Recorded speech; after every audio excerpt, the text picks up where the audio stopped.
Hello and welcome back to the Public Eye Business Podcast, brought to you by Granite Exchange.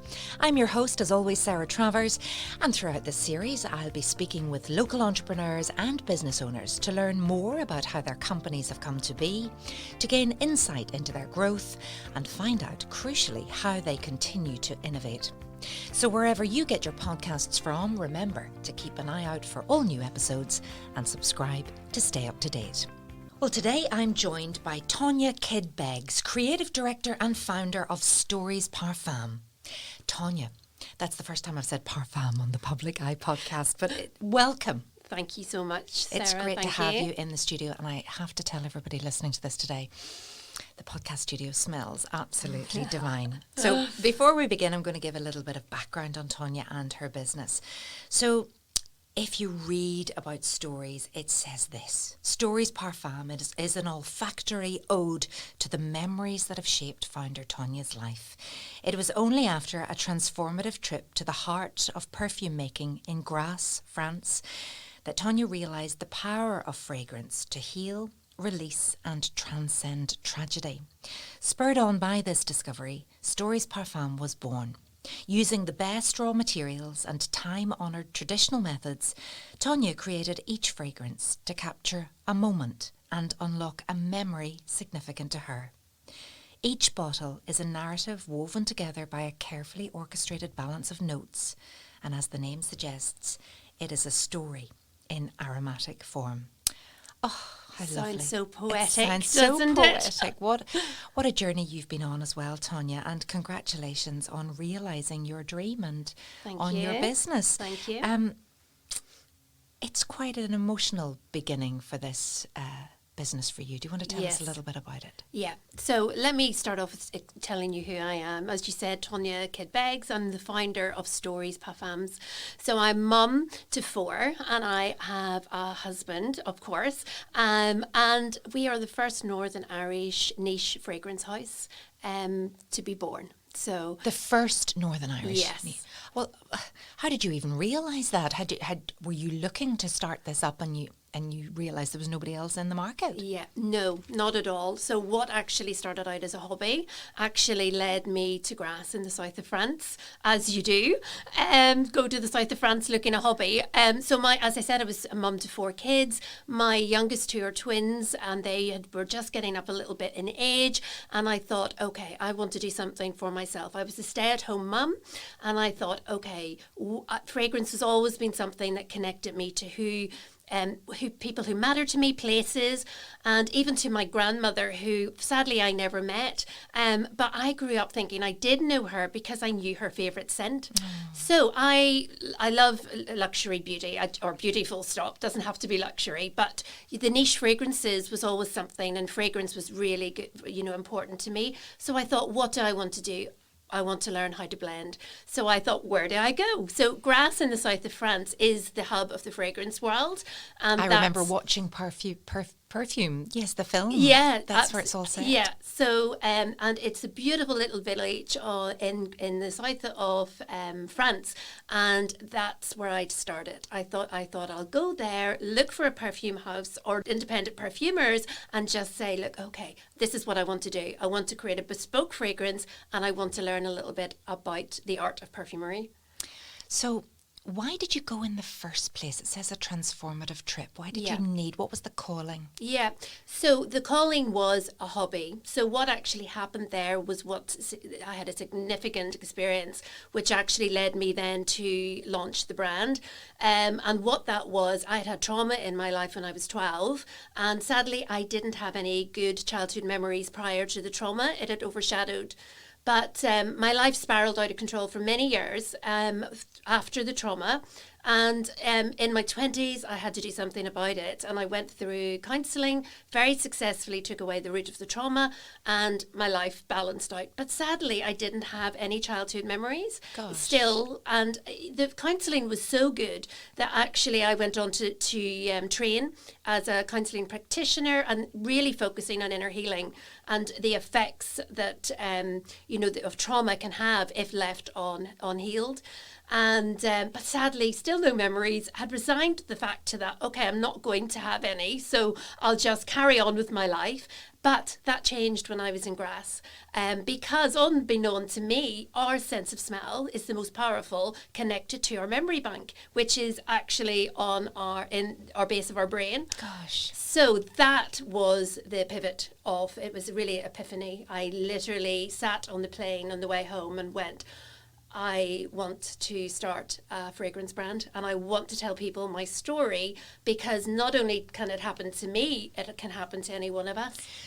So the moment, did you actually start to smell different scents and notes, and did you start to remember? Yeah, so I'll tell you what, actually, when I went through counselling, my sense of smell completely changed.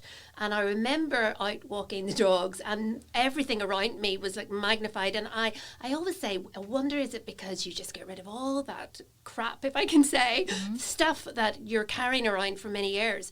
And then all of a sudden, I was stopping and smelling things completely different. And I used to have this one smell that used to envelope me.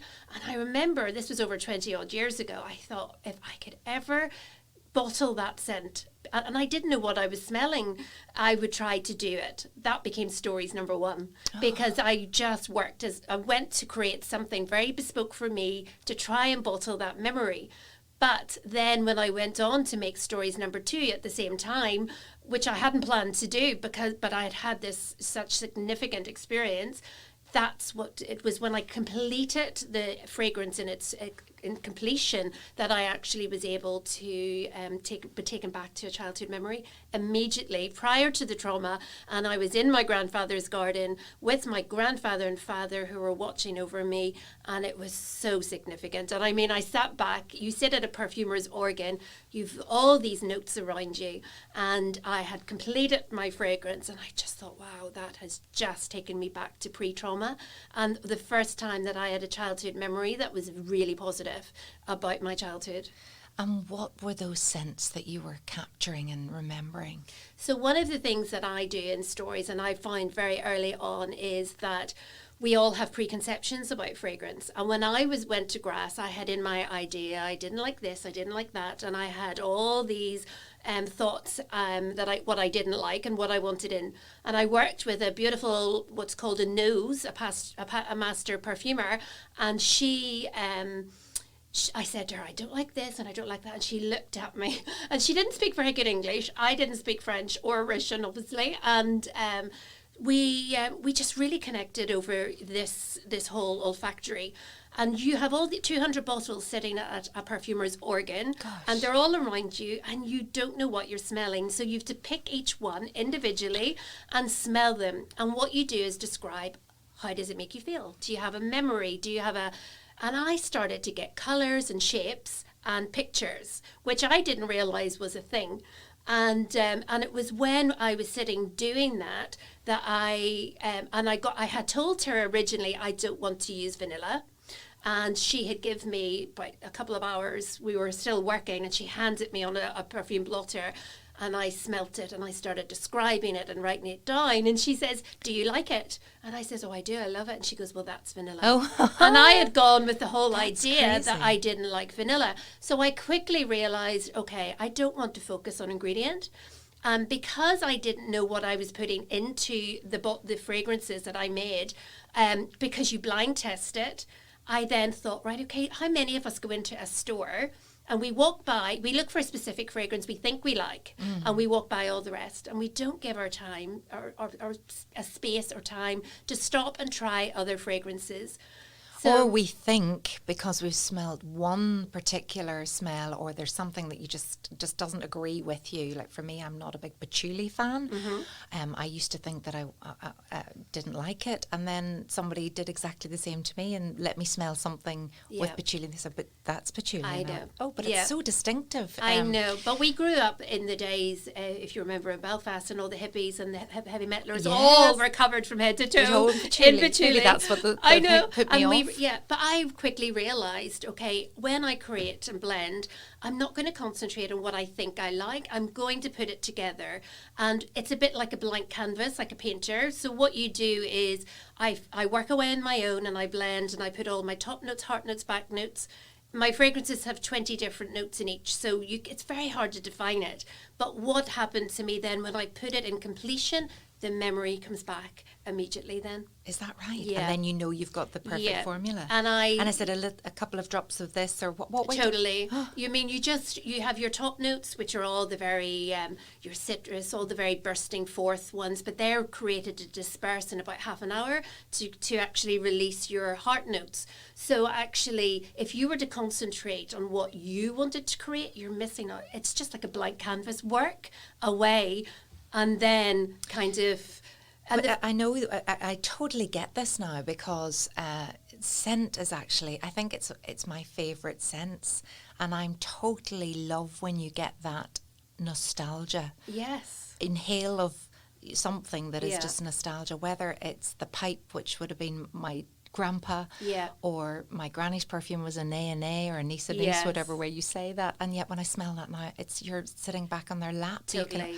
The Max Factor powder puff, I remember her makeup, Gay Whisper it was called, and I smell that and I just smell her. So isn't that so interesting? But I've never thought about it before, that to create the perfect perfume, you're actually appealing to something, a memory. Yeah. And many times do we walk into a room, like you're saying, and you have a smell and you're transported back in an instant.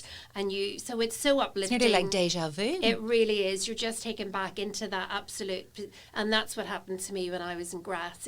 I was just taken right back into this memory, and I left and I just went, wow, this is amazing. It was so significant, and I thought, do you know, if this is a scientific fact, which it is, because our sense of smell is the most powerful connected to our memory bank, if this can happen to me, it can happen to anybody. And I literally sat on the plane on the way home, arrived home to my husband and said, I'm starting a brand. And he looked at me, obviously with 4 kids, and him.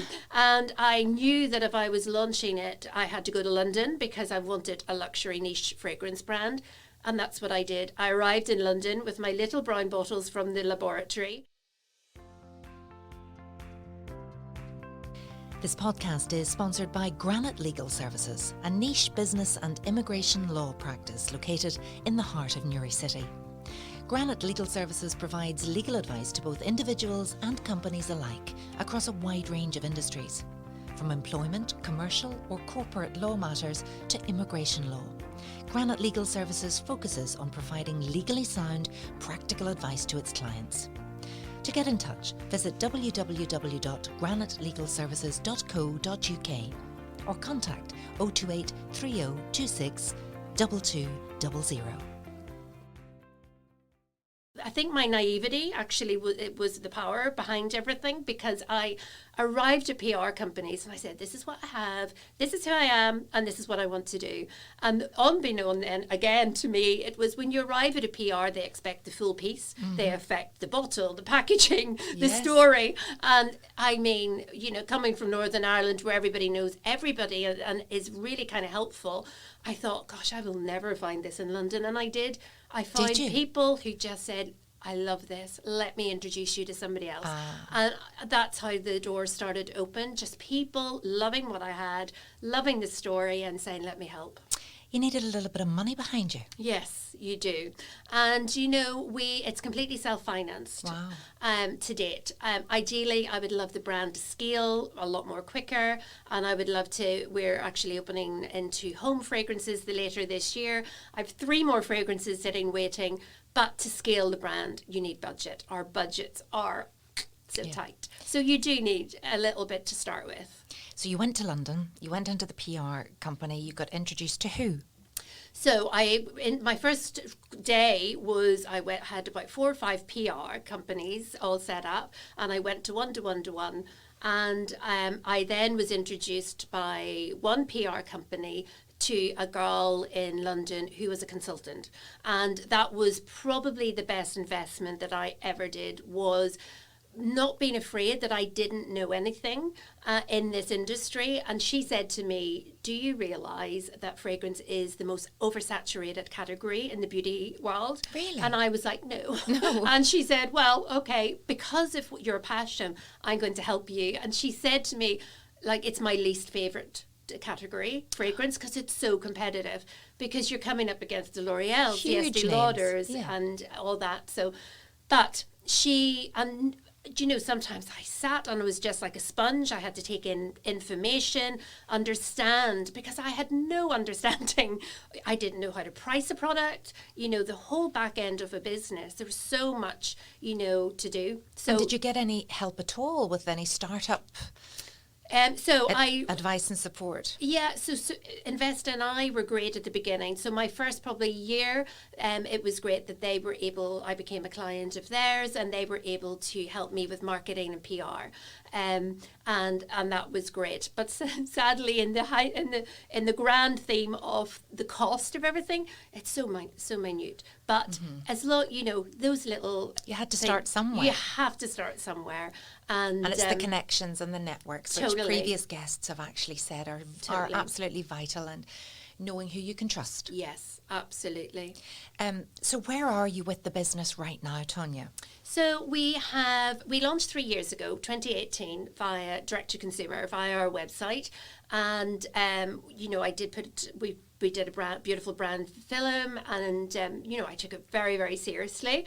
But in 2019, then we launched into Harvey Nichols, Fenwick, and then Fortnum & Mason as well. So that was kind of a reality. Oh my gosh, we're sitting now in beautiful prestige retail, which was absolutely fabulous. And but I did not think that they would be interested in a very small brand with 2 fragrances and a body care line as well. But they were, and I'm still sitting 3 years later with 2 fragrances and the same body line. And I suppose for me, what I have learned is that it is okay. You know, we seem to think we need to scale this brand up and have so much selection, but actually, you know, there is a place for indie brands, independent brands as well. So at the moment, we're still direct to consumer. That's where I really want to focus, because it is a founder-led brand. I'm at the forefront of it. I'm still go out onto the shop floor. I do lots of different things, and I want to remain to do so. I do want to bring in more fragrances, and as I said, introduce the candles. But right at the moment, it's, you know, you have to just go with what you've got. So, and in those beautiful stores in London, and as all you've been told and you've shared with us, it's a hugely saturated market. Yeah. How do you differentiate yourself? Yes, you've got the 2 products, but how do they hear your story? Do they buy into the story? Do you get to be able to tell that story? Is that what excites people? Or do you find that the stories appeal to people from home more? No, all across the world. We're actually in Netherlands, Germany, Canada. We're really starting to expand the globe. And it wasn't actually something that I had planned to do, was share my story, because it was the past was very tangled and it was very difficult. But when I did, and I went on to share, you know, with young adults who had gone through trauma and similar situations. So I was very happy to share my story. It never held me back. But when people saw the how this came from the heart, people really wanted to hear. So we do share it. We share it in our retail. We started doing in lockdown, we did Zoom, and we had private, like VIP, maybe scent classes, and I got to take people through I have a very unique way. As I said, we don't concentrate on the ingredients, but it's how does it make you feel? And it's all about, connecting to your own story, because we've all got a story to tell.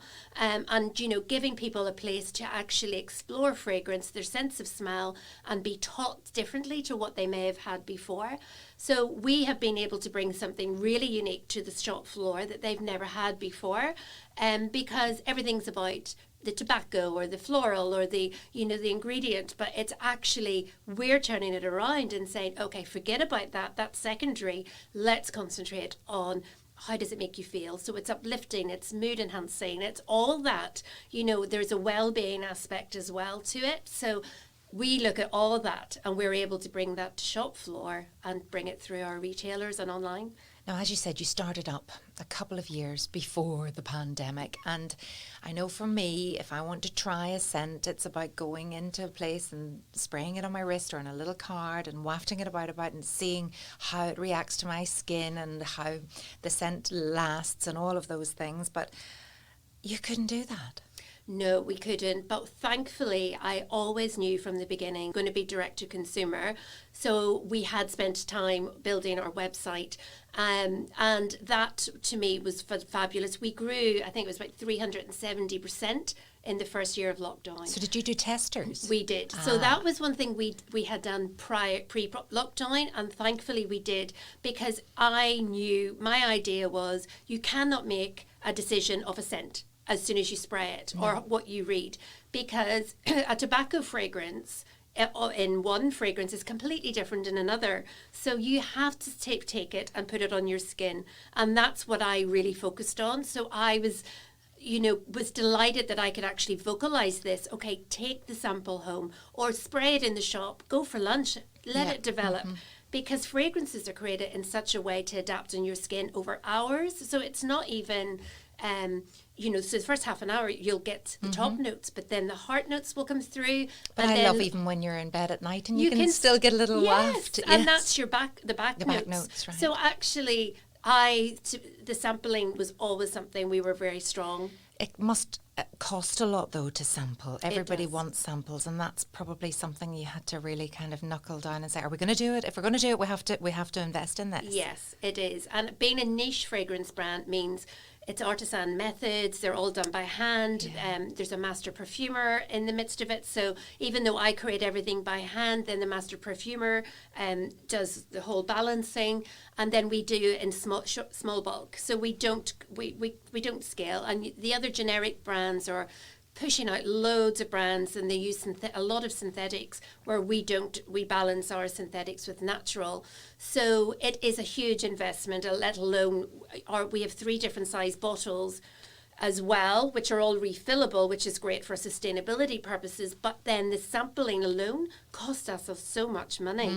So we have started doing redeemable. So you buy your fragrance, you get 2 samples for £10, but you then get that off the bottle of your choice as well, because you can't just keep pushing them out. No, and I that was an issue during lockdown. I know I love perfume and I love trying different things, and it was always difficult if you couldn't get a sample, but I definitely, I find it difficult to read something, and I'll read the reviews and all of those things. And, reviews are really important too. People will read something that's got a 5-star review, but then read all the way through. And then when they say, if you like this, you might like that. And if it's so powerful, actually. It is. Describe, if you can, after me just saying it's very difficult to do that, describe 1 and 2 for us. Okay. If I was going for Stories 1, what would that be like for me? So because it's completely story-led, number 1, it represents for me coming out of that hard place into a lighter place, so coming from the dark to the light. And when I had that sense of smell around me, enveloping me many years ago, I did not know what I was smelling. So when I bottled it and I put all the ingredients in, and then I looked at what I put in, everything resembled uplifting, every note that was in there resembled a part of my personality, which was even more astounding at this power that fragrance can have. So Stories number 1, it's got the citrus notes that bursts forward at the beginning, and you've got your orange blossom and your grapefruit, and then it's got it's got heart notes of your amber, and then we've got vetiver. Now you're asking me, and I'm going, okay, what else? What is in there? That sounded pretty impressive. I was there. I was imagining. But it's a very citrus, fresh, and then woody dry off. So if somebody was to make a decision on what I've described, that would be a very poor description. But when you spray it, it smells that freshness, but it'll then dry out to be beautiful, woody smell. A muskier smell. Yes. Number 2, that's what you're wearing now? Yes. So that's really, really distinctive. I could actually smell all around. I knew that Yeah. I'd smelled this one time before, and I came out of the podcast studio with a previous guest and thought, Tonya's arrived. Yeah. You were in the building. Yes. It reminds me of sort of grasses or something, or Yeah. or outdoors, or but what am I saying? I Yes, know. that's So probably that's- completely wrong. So I'll let you describe Well, it. do you know, I laugh because you said about patchouli, and it is one of our back notes. And I thought, you know, if you had known that was in it, you might not have actually gone for it. But so the thing about it is we all smell differently. So as I said about this blank canvas and a painting, you know, if I go into an art gallery and I look at something, I will take something completely away. Yeah. You'll go in and take something completely different away from it, that painting also. Yeah. It's the same with fragrance. So hence why I don't focus too much on what's in it. But because I sometimes will put on that fragrance and it takes me right back to my grandfather's garden. And it's got the Bulgarian rose and it's got the cardamom spices, ginger spices. There's definitely a spice in that. Yeah. And then we've also got the tonka bean, and you know, there's all this coming through patchouli. But it reminds me of, he used to have a river at the base of his garden, and we used to play in it, and the wet leaves, etc., and the roses, etc., around. So that's probably what you're getting. I think that's what it is. The rain or something. Yeah, but even though that, when I created that fragrance, it reminded me of my father and grandfather, and they both smoked pipes. And that tobacco pipe smoke, that honey tobacco pipe smoke, is something. There's definitely a lingering pipe. Yeah. Yes. Lovely. But then I can put that fragrance on, going out at night, and feel completely different, and not have a thought about my grandfather or father. So that's, you know, it has this real power to really just change as you wear it. So here's the thing, like I tend to, I love a perfume and I can get really attached to it, but I find it really hard to find a new one that I love, and then I love another one for a while, and then I go back to the original, because if I smell that, I think, oh, I wore that all through my teens, or I wore that one at university, and it's just lovely. It's like part of your life, isn't it? And absolutely. What do people say when they start wearing and they fall in love with your perfume? Well, one of the things you mentioned, it was reviews. We started this really early, and we really just wanted people to share their story. And we also started doing, you know, stories hosts and live IGs, because we wanted people to come and share their experience. And for me, of course, I want Stories Parfums to grow, and I want the business to succeed, but it's more about educational. I want to teach people on this journey of, okay, let's explore fragrance a little bit different. So actually then when people start to come back, and I get emails all the time, and on our live chat on the website, etc., they come back and they start sharing their story. It's unbelievable, because it's totally different to mine. But they look at my story and they go, wow, if fragrance means that to her, what can it mean to me? And then they start to think about their own feelings. And then it's not just about the past, it's about the present. It's giving people a place to stop and think in their busy day. But then again, if I was to buy somebody or yourself a present, you're always going to remember me, because you're going to remember the person who bought you a present. The association. So you're creating new memories and new stories also with fragrance. That's beautiful. So we do get amazing, amazing stories of people sharing. And do you ever, I mean, it's a terrible thing to say, you said you've got other scents that you have created. Are you itching to share them, just out of like, I've been doing these two for so long now, I'd love to mix it up a bit? Yes. Well, do you know, somebody in the industry said to me, you know, they knew I was going to work on some more scents, and they said, look, you need to think what the consumer wants. You need to find the gap in the market. And I was like, no, I'm not going to do that. And I was sitting on the flight on the way to Paris, and I was thinking, oh my gosh, maybe I should have wrote a brief, because other fragrance houses, they write briefs and they send it to perfume houses, and they create loads of different scents, send it back to the person, and then they decide if they want it or not. But because I worked very differently on just creating first and then waiting for a story to come, I started to panic on the way to Paris, and I thought, oh my goodness, is this ever going to come? You know, or is this going to work out the same way number one and number two did? And it did. To put my foot down, and I said, no, I want to try to see if it actually works the same way. And I did. I created another one, and a memory and a story comes at completion. It's not on the way through as you're blending. It's always at the end. What do your 4 children and your husband think of what you've done? Because initially it started as a hobby and it's become a business, and I'm sure it means that you're very busy. Yes. Do you know, my children are the first to bring me right down to ground very quickly. There's no airs and graces about, Mum, you're on that, or you've been seen in that magazine or anything. They are just totally, it goes over their head. I took them to Brown Thomas. We launched in their new flagships store in Dundrum, and I took the girls in and I said, look, and they're like, you know, but someday, you know, I would love them to create fragrance actually for the Generation Z, you know, Gen Z at some stage.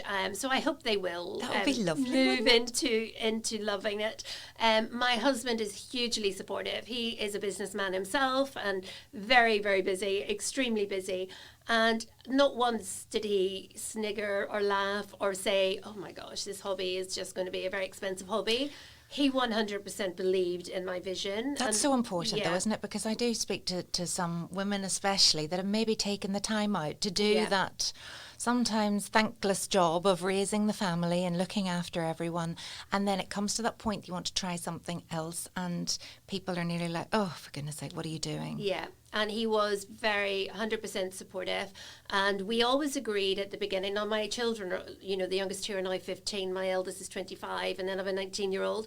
And so they don't need me as much. The girls still do. But we always decided when I started this that I was very, you know, one of us would be at home. It would never be relying you know, on childminders and stuff, but that was just my own preference. Mm-hmm. So he would, even in the busyness of his day, would make sure he's there for school pickup if I'm not, and if I'm away traveling, he'll be at home working from home, vice versa. So you're a team. We are very much 100% a team, and that's actually, you know, and I know it sounds very cliche, but I could not have done it without his support in terms of vision and believing, you know, that there is real mileage in this. And you have a really strong mission and vision statement for... Do you want to tell us about that? Yeah, so what we have found very quickly, I launched in 2018, and then we needed to replenish. And actually my kids were very important to me in this journey, was the sustainability, because I wanted to create, you know, we want the world to survive or to thrive. We don't want it to simply survive. So it was really important to me that I actually looked at this when I replenished. So that is one of you know, our outlook is that we would create a very transparent brand that would always have social and sustainability issues at its forefront. And we did replenish, and we created a fabulous cap, which is a Zammat cap. It's 100% recyclable, doesn't lose any of its properties in the recycling process. Plus, we can reuse it. So, and we were one of the very first in the luxury fragrance world to do so.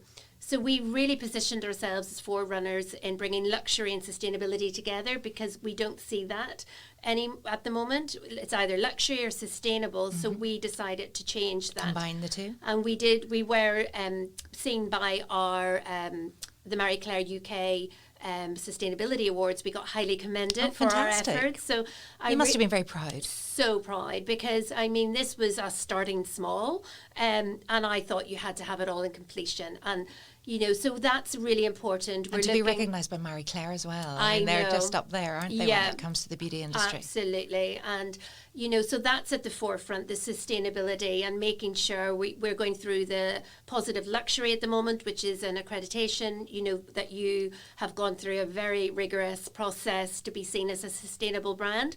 And then we hope B Corp to be our next. But we really believe in beauty without boundaries, and you know, because we're a gender inclusive brand as well, so we really want to break some preconceptions. So Stories is for everyone. Yes. Everybody. Now tell me about the other skincare range as well. So you've got your hand and body collection too. We do, and we launched that at the same time, because it was very important to me to create a standalone body line as well that was going to do something for your skin.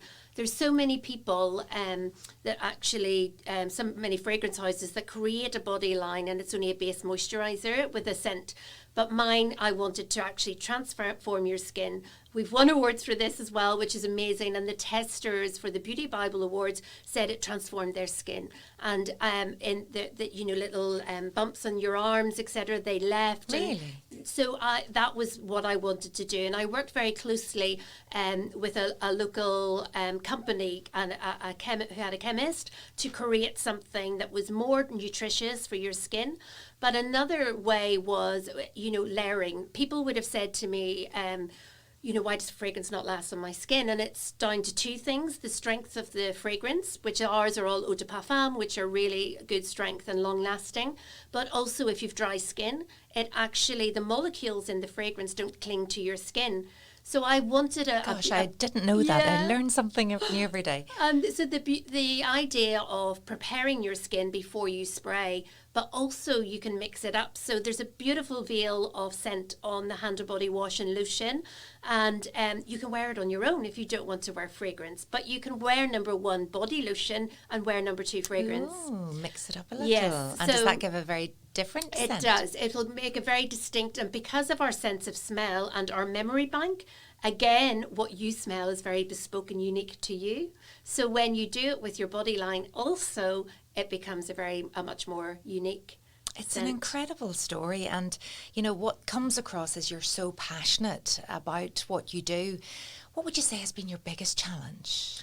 So I think definitely being self-financed. It is really, really extremely hard to build a brand, a global brand, with very tight budgets, but we've managed to date, which has been great. I think the challenge to date would be more the sustainability line, because we need to have the whole chain having the same sustainability values and social values as us. So we won't work with anybody, and we decided that from the outset, if they don't follow the same, and that's very difficult because everything is outsourced in mass bulk, and then you're creating small lines of things in a very minimum order quantities. So that means it's very hard to make the right decisions. So I would say if the sustainability chain was a lot more efficient, it would be far easier. Would you ever fancy being a master perfumer yourself? Well, the answer to that is no, because you do need to go and study, and it is, you need your chemistry, you need maths. It's very much a scientific creation. So I was not good at maths or science. No, neither was I. I was thinking that might be my next chapter because it sounds gorgeous, but no. That's why I love working with the girl I do, because she gets me. She's actually a master's in perfumery. Oh, where's she based then? She's in France. So she lives in Paris. She works in Grasse. What a beautiful life! And she's Russian, so she's the most beautiful, beautiful girl. But she gets what I want to do. So it's the original person you went over to. And I will continue to work with her because she gets everything. Mm-hmm. She knows I want to work on my own and just create my own, and she sees it as an art, 100%. Apart from your wonderful accolade with Marie Claire, you're highly commended. What are you most proud of? So I am proud of, I was trying to think of, there's so many things that I am proud of, but I think it's being able to tell my story and tell it well. And the trauma that happened to me silenced me for many years, and I felt I didn't have a story, and I felt I didn't have a voice. And actually, I now want to do that for other people. I want to, so we, as I said earlier, we want to do the stories host. So we invite people to come and tell their story. And that is because I want to empower people. And I believe that's my most pride. I'm so proud of the line that I've created. I'm so proud of the stores we're in and, the plans that we have. But actually turning something that was so negative in my life and turning it into a positive. Finding my story, finding my voice, and now in turn being able to help others do the same. It's a beautiful story. Lastly, do you want to tell our listeners how they can purchase your product? Yes, so www.storiesparfums.com, and it's not perfumes, it's the French parfums. It's very hard, but I'm sure we'll get it up there somewhere. And you can go on there. All our stockists, etc., are on the website, and they will be able to pop into store if they can. If not, they can get samples via our websites. Now, Tonya, this is the question we ask everyone. The purpose of this podcast is to inspire existing business owners and ambitious entrepreneurs to grow their business by offering insight into the success of businesses such as Stories Parfums.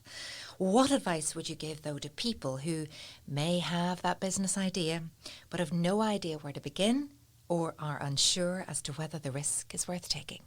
I would say, listen, look at my story. I mean, whoever thought that somebody from Northern Ireland who had gone through a really traumatic childhood could have turned this around? And, you know, people actually, when I talk to them and tell the story, go, what do you mean you just did that? You just walked into a PR company? That doesn't happen. And does it not? Because I think that naivety and that real passion and that desire.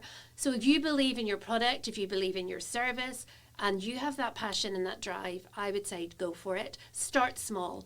As I said to you, we're still sitting with the same products as we did 3 years ago. So start small, tell your story, be a founder, be at the forefront of your brand.